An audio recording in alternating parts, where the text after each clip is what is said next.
Aloha, hi, I'm Chris Lethem, and this is The Economy and You. Every Wednesday at 3 o'clock, we invite different guests, different people in our community to come and sit and chat and talk about all sorts of weird and wonderful things. Today's guest is Senator Suzanne Chun Oakland. And so, Susie, welcome to my humble show. Thank you. Thanks for inviting. Yeah, thanks for coming on today. I know it's been a hard time. We've had a hard time getting you on the show. Yes, I'm happy to be here. Yeah, great. Yeah. Well, we talked a little bit early before we started doing the show about some of the issues from this legislative session and some of the sort of exciting stuff that you've been working on. And you are chair of Housing and Human Services during this session. Yes. Yeah, it's not. It's been pretty exciting. Yeah, it's good because I know how, you know, neither one of those committees have very much work to do. It's really, that's a massive amount of work.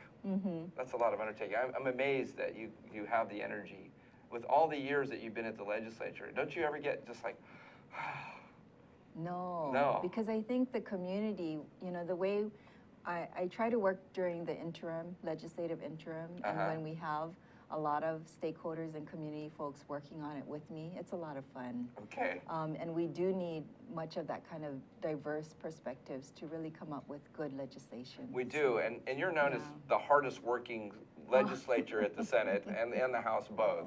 And I can give you folks, I can give you firsthand knowledge of this. Senator Chun Oakland works harder than anybody I know at the legislature. We have a lot of hardworking people, but I appreciate the community very much. Yes, yeah. Well, my colleagues. It's, you know, having this, living in Kaka'ako, the area where I live, in Waikiki area, the #1 forefront issue for the people that live in that area has been the homeless problem. We've had the controversy of the No Sit, No Lie bill, which of course means that we were trying to get people to be somewhere else other than Waikiki, because people save up their money, sometimes their whole life. This is that one big vacation they're taking. And to come to Waikiki, our economic engine, and have to step over homeless people and smell the effects of that and contend with people asking for money and all this stuff, that's not really what they come here for. And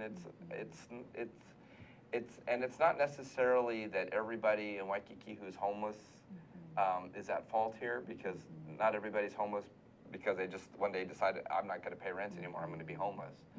But it creates a bad taste in the mouths of the people who come here. Maybe I can share a little bit about housing and how that relates to homelessness and some of the other issues that have contributed to the homeless problem in Hawaii. I had homelessness in my committee for most of my legislative career, and I've seen changes in the makeup of our homeless population. So I don't know if you're familiar, but the average age now for a person that is homeless is 61 years old. It's an older community, and I don't know if people realize that many of our elders, we have the highest longevity in the nation. I believe third longest in the world if we were counted as a country. But with that, many people are on fixed incomes. We have a shortage of housing. Now it's up to 64,000 units by the year 2030. In terms of disparity, you know, between what we earn and the cost of housing, is there any place in the nation that has a greater disparity than we do? I don't know about the disparity, but I know we have a high cost of living. Yes. And there are many factors that contribute to that. You know, just in terms of the, if you look at the cost drivers, economically speaking, the cost of energy is still high, although we're now the most aggressive state in the nation towards being 100% renewable. We passed a law this past session that by the year 2040, we want to be 100% on renewable energy. I mean, that's pretty significant. Yeah. So that is a cost. Of course, the shipping in of product is very expensive. You know, we are far away from almost everything. That's right. Thank you, Jones Act. Yes. That's a part of it. But I think, to me, what is a problem is we have not become, or we've lost our ability to be food self-sufficient. So part of the work that we have been doing over a number of years is to recapture the very prime agricultural lands. The state has actually invested in purchasing back a number of the properties in the central Oahu area as an example. And we're trying to get our local farmers back on the land, but being very efficient in how we farm. Okay. So the technology that is needed, the expertise to actually have, you know, the processing, the production, all of that has to be in place. Now, so this is statewide, though. Statewide. This is statewide, not just Oahu. Statewide. Okay. So if you look at where we've invested in recently in terms of capital improvement projects, the number of grant and aids that we're giving to community-based organizations to have community kitchens, to be able to farm on their properties or be able to share you know, their resources in order to get more fresh fruits and vegetables into our school lunches, onto our tables. I mean, we have to turn away from that close to 90% dependence on outside. Now, do we have the Board of Education on board with this food program, with getting more? Because aren't they the key? They are the key, but it's also the farmers being united and being able to know what, for example, the public schools purchase on a daily basis, tons of carrots, tons of lettuce. Yes. So what we did, we created a Farm to School Plus working group. We had Glenna Owens from the Department of Education. She's in charge of food service. Okay. She actually gave us a list of every day for the 300, or the number of school days that are in the year, right, and what she purchased as a state food service administrator.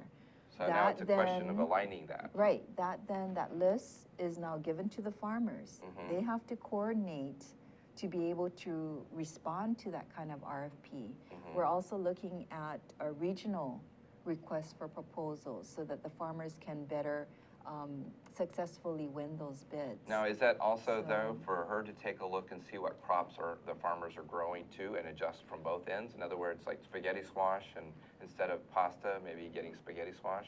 Or things that are locally abundant, yes, you know, that we can grow. So yes, they're having that conversation now. Good. It's pretty exciting Now, that makes very good sense. Why did it take so long to get here? It took a number of years, at least personally, to try and get a group that was willing to work on it.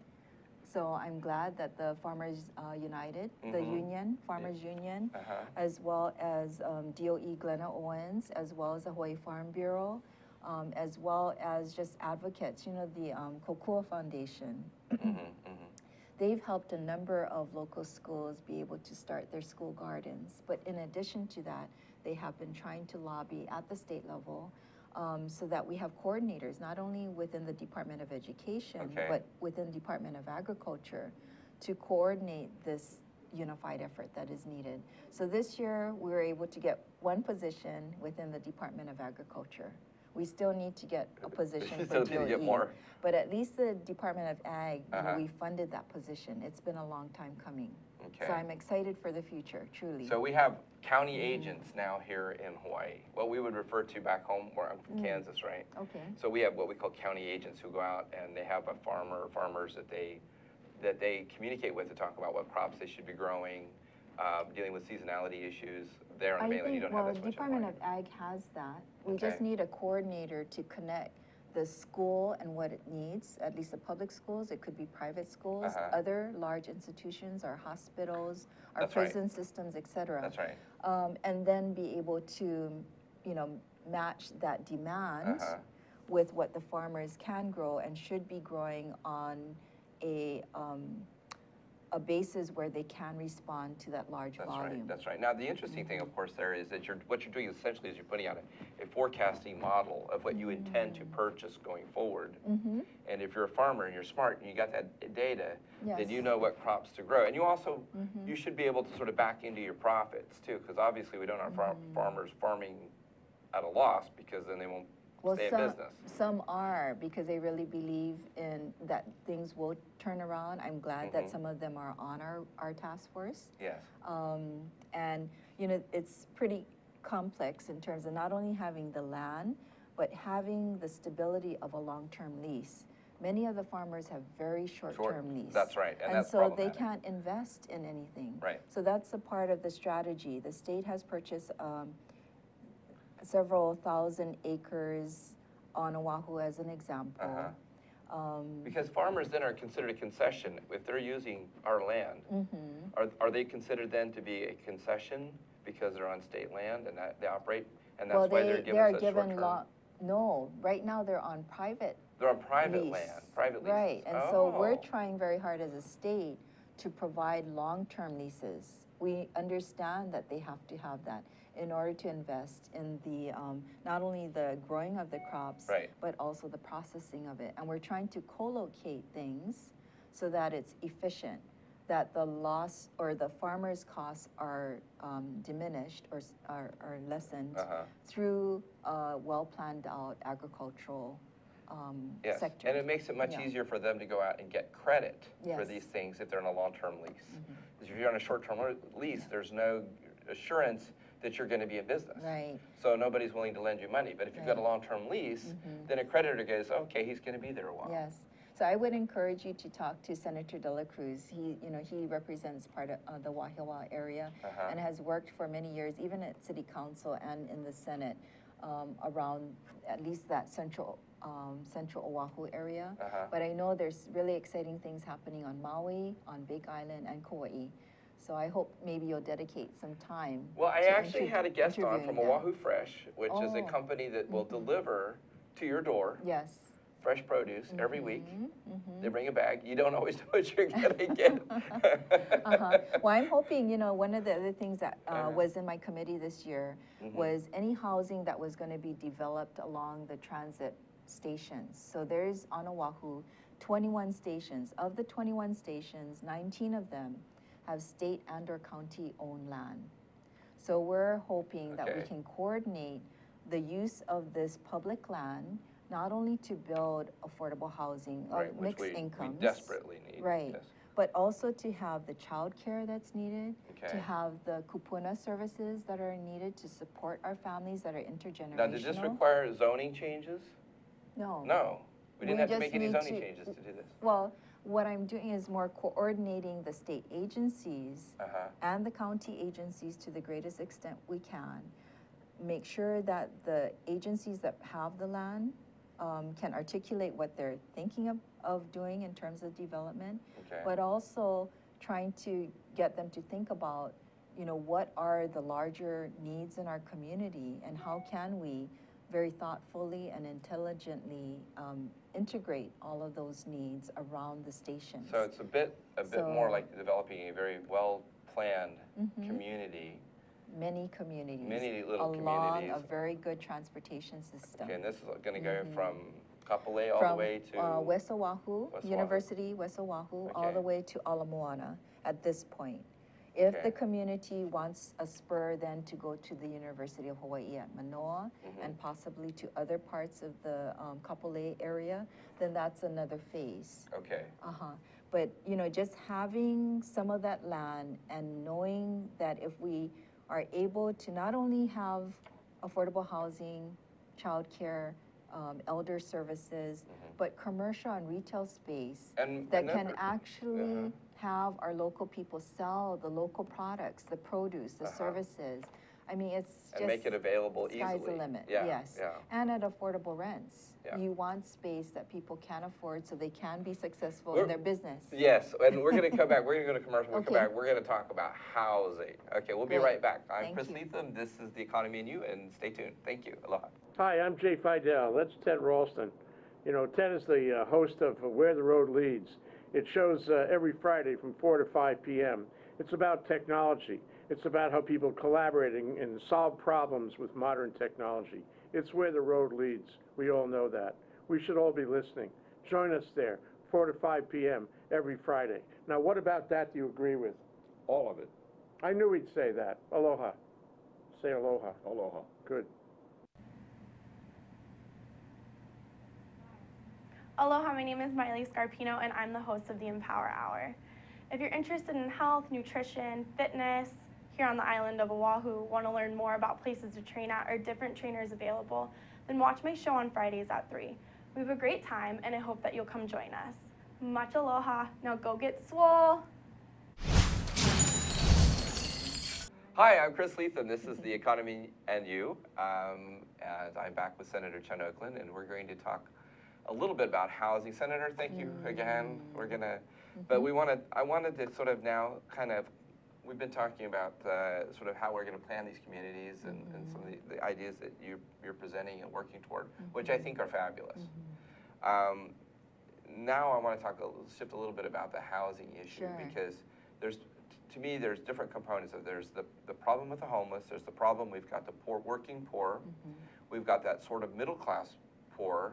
I call it, different income brackets. But we've been building in Kaka'ako, for example, these what we would call quote affordable housing, which is based on 140% of the median income, which is actually, not a big part of the population. It really sort of represents a sliver, because you also look at your income, but then they're limited in terms of total assets. Maybe I'll give you an overview. Okay. The state actually had a study done on housing that was done in 2011. At that time, we would have been 50,000 housing units short by 2016, which is next year. And are we on track with that? We had a follow-up housing study, November 2014. We are now about 64,000 units short. Wow. So when I read the report, that was in 2012, 2013 time period, because I had to speak on the issue. Housing was not in my committee, but I was glad to do that. So in the research, that's what I found. We were very short. And having had homelessness in my committee for so long, and seeing that almost 50% of the people that are homeless are working, but they can't afford the rents that are out there, and there are not enough units that are affordable that they can actually move into. I asked Senate leadership if I could have housing in my committee. Okay. So 3 years ago, they gave me public housing, and they gave me the rental housing trust fund. Wow. So, and that's only a portion of housing. So public housing 3 years ago, Hakeem Wansafi came on as our executive director, outstanding individual. For public housing, we had a 20% vacancy rate. If you can imagine that. 20% of our units were vacant. Why? Because we did not have enough money going into the actual renovation of the units. Okay. There was not, because there was such a large vacancy rate, and the rents basically are what is used for operating, it was a vicious cycle. You didn't have enough to operate public housing.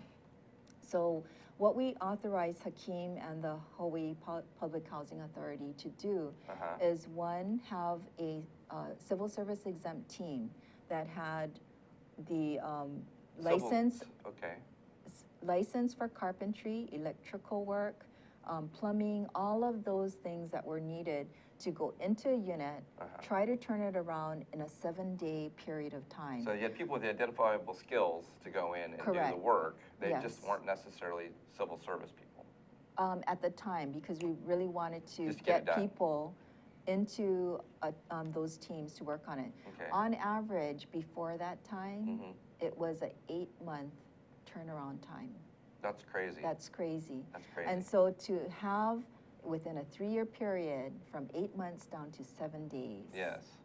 That remarkable. That's called leadership, by the way. The public housing. I commend you, yeah. Not me. I mean, I was a part of it. I helped, as that chair. But I think I really do give a lot of kudos to the staff. They saw the vision. They knew that if we close the gap, now it's 2% vacancy. Wow. From 20% to 2%. And are we now able to meet the operational needs and and have enough money Very to much maintain so. the units? Yes, but we need to continue those teams, which unfortunately we didn't pass to continue the team. And why didn't that happen? I'll talk to you about it later. But I'm hopeful that with the stakeholders that were involved, we will be able to have a memorandum of understanding between the unions and public housing to make sure those teams are continued. not by statute, by a memorandum of understanding. Okay. But from 13,000 applications, we were backlogged by that many people. Every application has 3 people on average Okay. that so it that's- represents, a that's household of about. 39,000 people. Correct. We are Uh-huh. down to 7,000. Remarkable in a 3-year period. That's fairly, that's Yeah. astonishing. It But is. were those So- people homeless, or were those people living with other families? Or A were you- mixture. Mixed A plate? mixture. A lot of people are living many families in one home. Yeah. And that's what we call hidden homeless, That's if you right. want to call it. So it's over 100,000 people. Mm-hmm. We want to get to the point where we will have much more units in all income ranges. Yes. The 2011 study said that we needed at least 13,000 rental units for those earning 80% of the area median income and below. So for example, if you're a single individual, Okay. 100% of AMI, area median income, is $57,000. That's what you're earning That's as a single. As a single person. Right. And that's the median. That's the area median income. That seems awfully high. It is high. 80% of that and below is what we're shooting for rentals. Okay, so it's about Okay. $40,000 mark. 48,000. $48,000. Yeah. Okay. And so for a family of 4, this will resonate with maybe a lot more people. For a family of 4, 100% of AMI was $83,000. So 80% of AMI and below is a household of 4 earning $64,000 or less. That is what we were shooting for, to build at least 13,000 rental units, at least 4,200 homes for sale. So how many, So we, at That's a least lot of through the buildings. study, Yeah. we're able to quantify that. okay. Okay, so that is part of what has helped, I think, the developers look at, okay, this is the market we really need to start working on. Can they fill that market? So, for example, Yeah.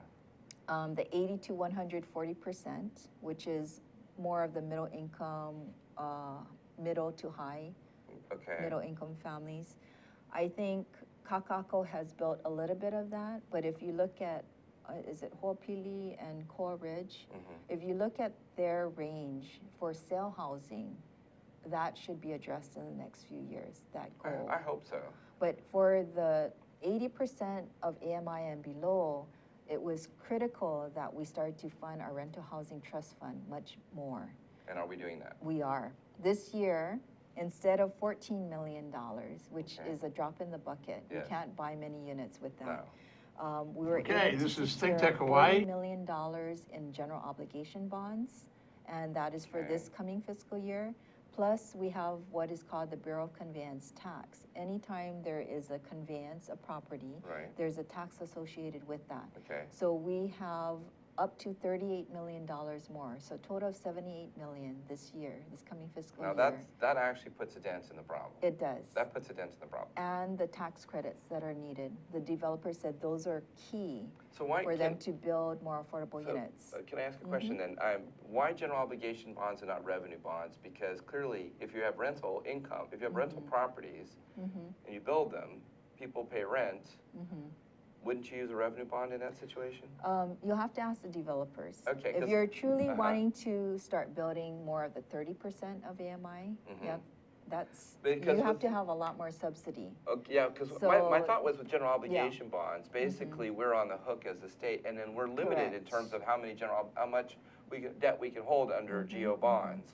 Whereas with revenue bonds, because they're revenue dependent, Yes, we have less limitation because there's justifiable Right. revenue to pay that off, and So, so we don't I'm constrain not a ourselves. developer, but Uh-huh. what I've heard is, Okay. for example, if you're looking at the 30%, 40% of AMI, Mhm. there's not too much revenue that is coming in.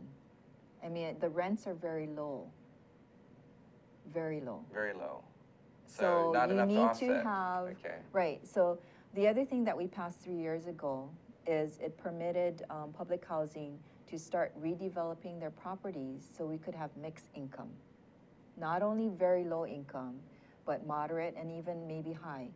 And that will allow the higher rents to subsidize the lower rents. The lower rents. That makes sense. Yeah, and Does it's that socially mean- much better. Does that mean that we have to do some knocking down and rebuilding? Yes. So, for example, another Okay. exciting thing, you know, Hakeem has identified the public housing properties near our transit stops. So, Okay. for example, Mayor Right Housing, Yes. that has 364 very low income units. Right. The opportunity, you know, Hakeem used to be a hotel developer, Mhm. so he knows how to develop high rises. Okay.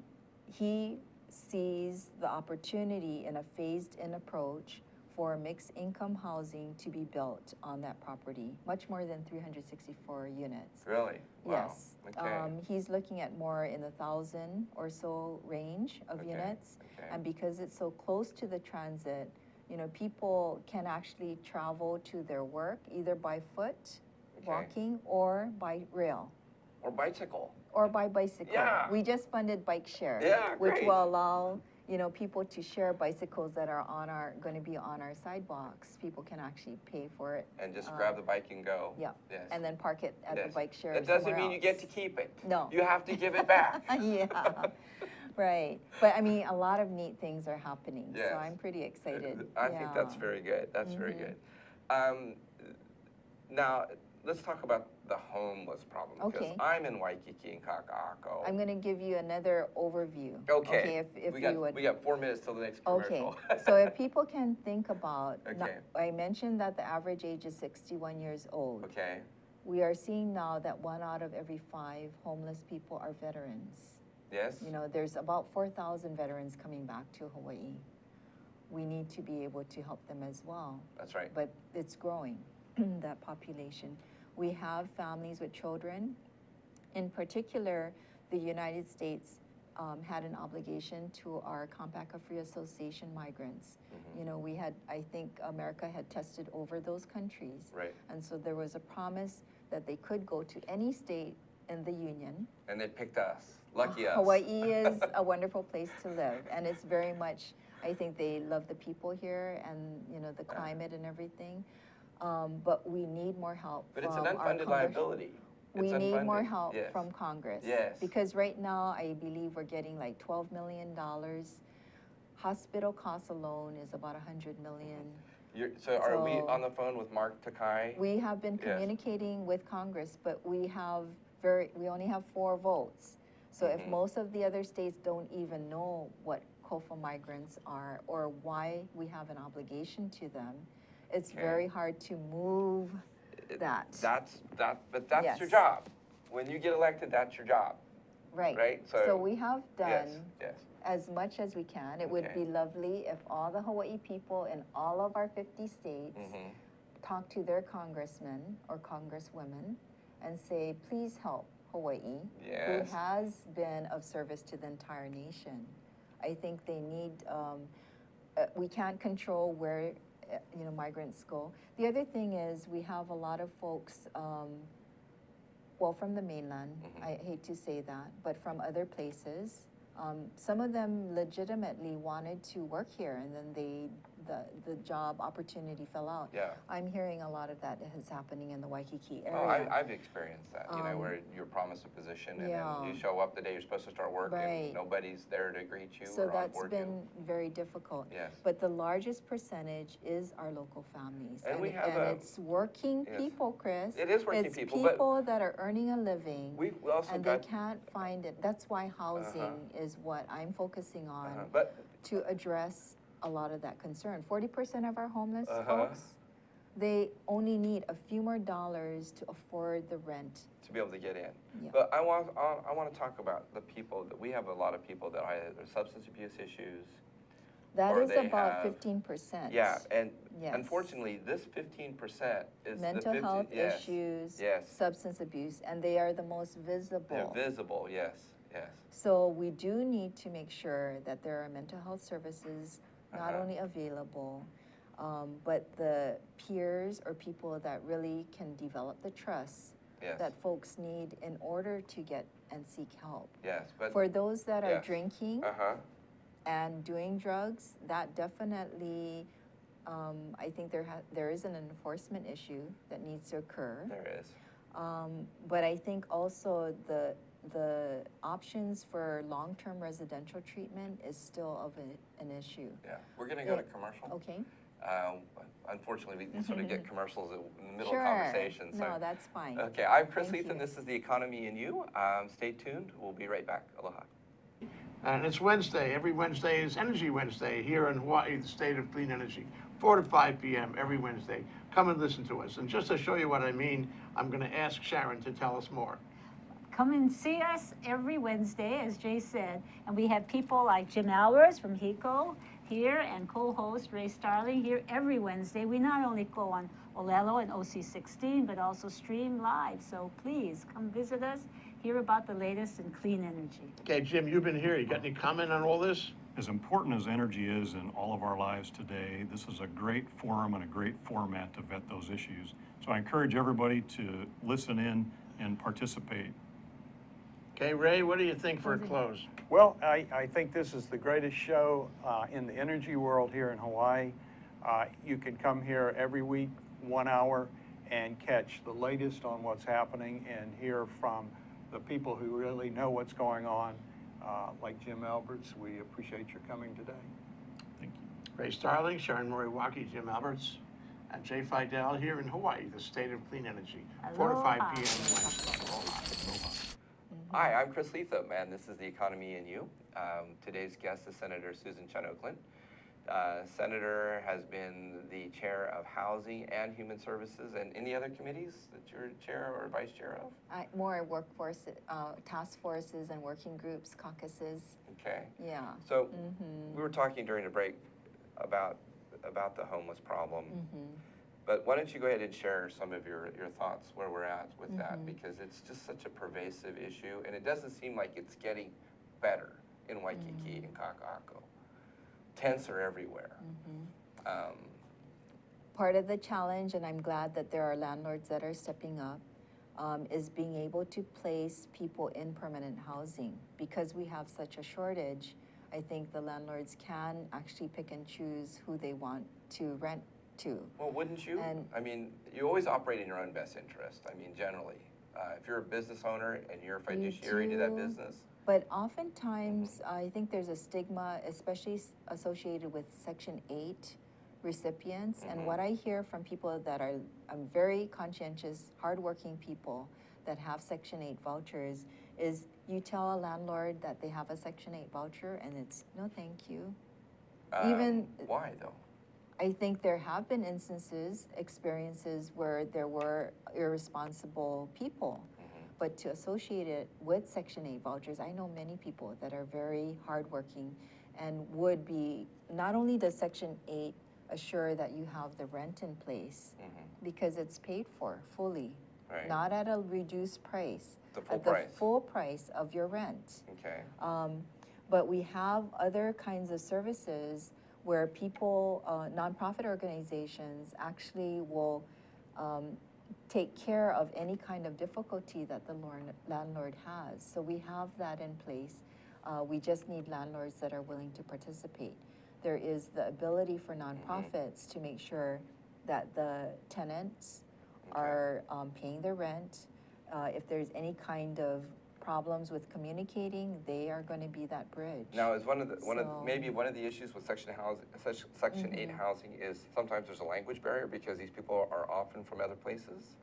Is that sometimes part of the challenge? I've not heard that. Not heard that? No. Okay, because A lot of local families that speak very well okay. just are viewed as maybe irresponsible from maybe previous tenants. Okay. So I hope that landlords would take the time to actually get to know some Maybe of we these need to have a folks. certification as I'm a good tenant certification and teach people how to be good renters. You know, maybe there's even the idea There are nonprofits that actually do that, and Oh, I know really? even within public housing, we've developed programs to teach people as they move out of public housing that there are certain expectations and responsibilities. We just need to have a more consistent availability of that, the training that Okay. is needed. Yeah, and of course, putting things up like that on the web and then sending people there who have computers. Not everybody has computers, Yes.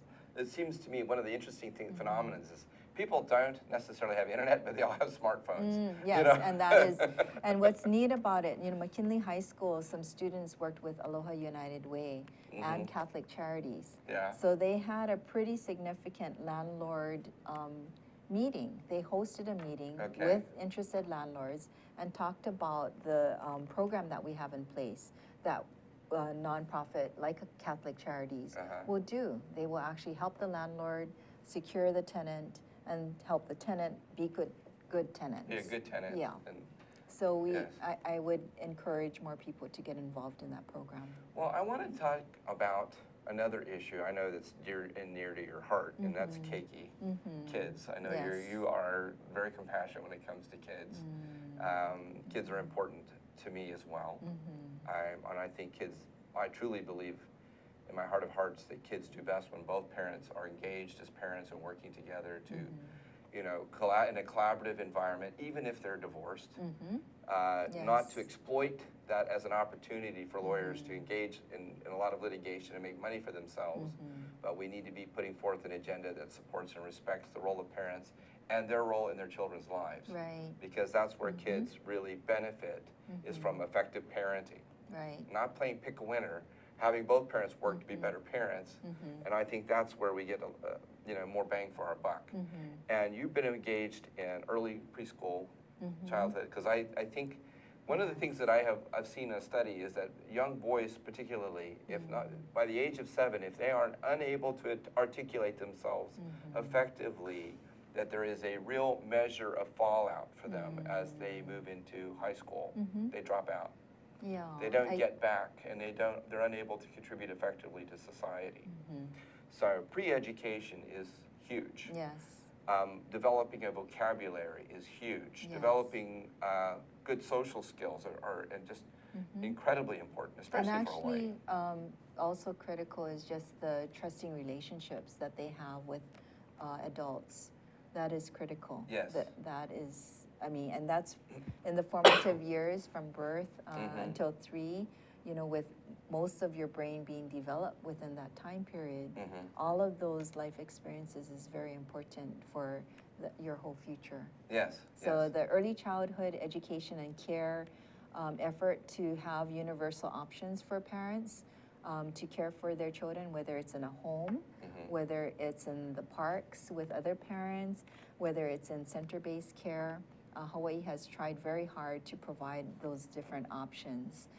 The private sector has been wonderful in creating those opportunities. Now, do we get benefit from the religious organizations? Are they able to benefit from the preschool A lot programs? of faith-based preschool programs actually are our partners.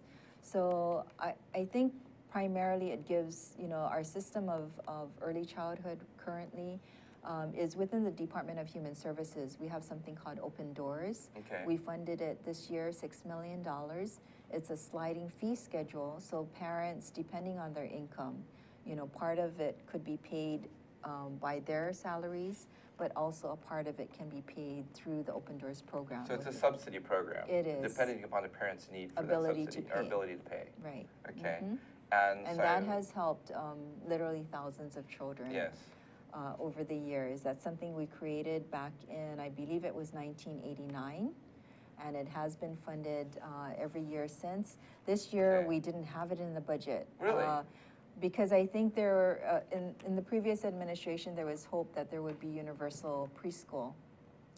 And so that wasn't in the base budget. So I'm glad that we were able to fund it, put it into the base budget this year. Did that take a little bit of wrangling to get that in there? I think, you know, because of the dollar amount, it is a large amount.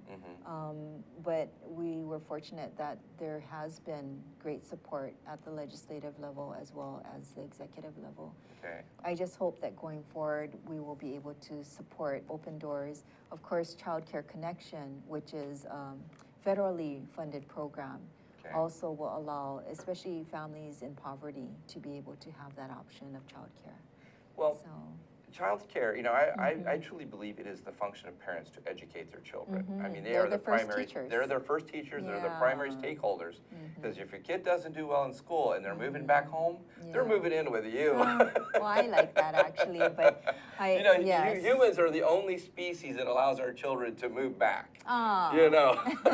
Well, in Hawaii, actually, a lot of families love that many generations. But I know we want our children to be independent See, as well. So. my parents had a party when I left home. Oh my. Yeah, they called me up and told me about it after the fact. I think So, I'm you a know. more typical local person where I actually lived with my parents until I got married.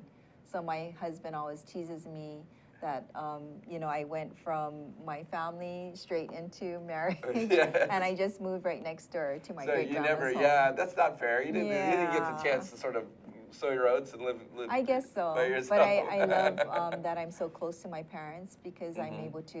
And have does your this- husband love it too? Yeah, he does Does he? actually. My dad's very supportive. My mom, when she was alive, very supportive. Sometimes, you know, and they took that's care always of our work out. children because Oh, really? my dad and mom, they actually retired when we had children. They wanted to be able to take care of their grandchildren. So You we are were so very spoiled. fortunate. I'm unbelievable. Just so No, spoiled. just very lucky. Very lucky. Yeah, you know, I know, you know, that was one of the special things. You know, that's something that families brought with them from their own culture, is that multi-generational household. Yes. In my family, we not so much. At 17, we're pretty much, you know, hey, why are you still here? You've graduated high school. There's a note on the door, you know. But you know, that of course that's one of the things that you sort of love about Hawaii. You know, one of the challenges though is that too often though we raise our children for export here because there aren't great jobs for them to come home to, or they have to decide between a really well-paying job on the mainland or coming home and maybe not having such a great job to come home to. And it kind of creates a shift in our demographic, because if we don't have young people coming back and replenishing the job market with fresh and ideas and innovation and growing that economic base, what happens is we get top heavy on the older generation. As you were saying. That's a part of it, but also we have pretty good quality of life, and so our longevity is high, you know, the highest in the nation. Yeah, we do live to be a quite old age here. But a lot of people, even in their older age, is extremely active in their community. They are, and very they're active in participating. their family. Yes. So yes. I hope we acknowledge that and design our employment situations, our recreation opportunities, et cetera, to make sure that they can actively participate till, you know, that time. Well, so, I'm an advocate for high-tech solutions here. I really want to see us bring more technology jobs into Hawaii because they have a very high multiple. They have the highest multiple of any other job. Technology, actually the entertainment area, are, you know, with the creative media. Yes. It's huge. The return on investment is $1 for thousands of dollars in return. Yes. And then, of course, we have diversified ag. We want to become more food self-sufficient again. Yes. We want to be able to have space, you know, types That's of right. things. On the Big Island, we're doing stuff Well, with Big SpaceX. Island, Kauai, I Yes. mean, even here in Honolulu, there's many opportunities, anything with the ocean, because that's one of our most It's one of our great assets here. energy, And where we're energy located. self-sufficient. Where East meets West. Yes. What a great place to be. Right, and if you actually quantify our employment opportunities in a different way, health and education, to me, are the top drivers. If you really quantify from anything from running a race, Yes. you know, to spas, health and fitness, to the retail food stores, to ag, I mean, everything related to that is health. Yes. And we are known throughout the Asia-Pacific basin as having a very good healthcare system. And in the nation, we have 30 years worth of almost close to universal health coverage. Yes. So I think there's a lot that we can share, and many people have come And that's to learn. it's a kind of educational tourism in a way. Yes, Yeah. it is. And environmental tourism. And environmental with the tourism. beautiful. Yeah. Well, we're out of time, yes. Senator. Oh, we are. We are. That was really fast. Okay. So thank you again for coming on the show. I'm happy You to. were, you know, we have to come back again because we still have lots more to talk about. Okay. Okay. Wonderful. Thanks, Chris. Well, I'm Chris Lethem. This is The Economy and You. Today's guest was Senator Suzanne Chun Oakland. Thank you again for being here, and we'll see you again next week. Aloha.